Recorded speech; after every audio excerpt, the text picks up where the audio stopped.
As we come to the end of the year, Nicola, I think it's time we update members on some of our key advocacy wins for the year. Firstly, I want to say how proud I am of our team. We've achieved a lot this year. We've set and met all the goals we established in January, including engaging on our thought leadership pieces, which included uplifting productivity, considering social impacts in infrastructure business cases, and our property tax reform paper.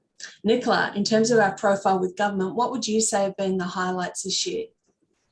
At the Commonwealth level, I was really pleased with the positive engagement we've had, giving evidence at the parliamentary inquiry into procurement practices for government-funded infrastructure.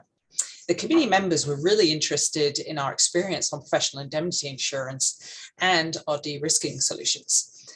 We've come a long way in raising the profile of our reform agenda this year to improve the culture of our industry through this opportunity, and of course through the release of Infrastructure Australia's 15-year plan for infrastructure and the chapter on industry productivity and innovation, in which we're recognised as an agent for change. Also at the Commonwealth level, I was also pleased to see our advocacy reflected in the final reports of the parliamentary inquiries into skilled migration and temporary migration. The trick now, of course, is to get the government to agree those recommendations and implement them. Implementation is always the biggest struggle, Nicola, isn't it? That's it. Back to the Commonwealth Procurement Inquiry, I don't think we should forget how we brought together 13 other associations to call for reform in a joint letter. In fact, we've done a significant amount of work with the Australian Constructors Association this year, including on a suite of joint papers soon to be released. Very exciting. I've also built a really positive relationship with the Insurance Council of Australia, not only advocating in New South Wales on building reforms and insurance impacts, but now also joining their business advisory council to really tackle some of the issues we're seeing in the insurance market right now. But we've also led the development of a joint guide with Engineers Australia and the Architects Institute of Australia on the New South Wales reforms. This guide was endorsed by the New South Wales government and is available at newsouthwales.gov.au. And that joint with other industry associations also includes our current Christmas tender campaign. We have the contractors joining us on the call to prioritise wellness and delay tender release until after the festive season.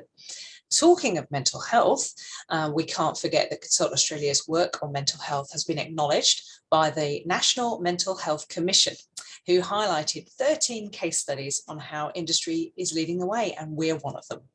Nicola, we haven't even talked about the wins we've seen around the country in all the states and territories. Oh, well, quick, Kristy, let's squeeze some of that in.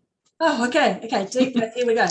In Western Australia, we've built great rapport with the Small Business Development Commissioner, who's keen to assist us on PI insurance. In Northern Territory, we're finally getting cut through with Power and Water Corporation.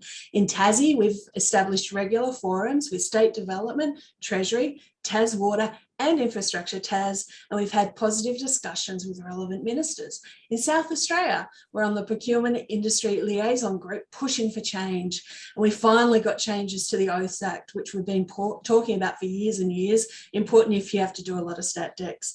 In Victoria, we've had a major win with the Construction Supplier Register, and if that impacted your business, you'll know all the details about that. In the ACT, we're in the peak group of associations talking to government about registration of engineers, and we continue our engagement with all the well-established forums we've got there. In New South Wales, we've achieved some wins in the building reform space and remain in frequent and active discussions with Treasury, Infrastructure New South Wales and Transport for New South Wales. And in Queensland, we've launched the TMR, and with TMR and other industry associations, the Infrastructure Industry Engagement Charter.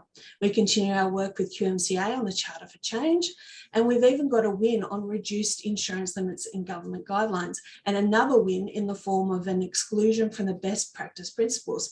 And I actually hope to confirm some more positive contractual changes in coming days. Now, does that cover all of it, do you think? No, it doesn't. I don't think we've got too much time for too much more, Nicola.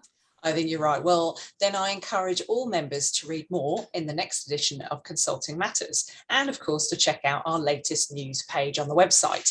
But in the meantime, myself, Kristy, and the rest of the Consult Australia team wish you all a very restful break.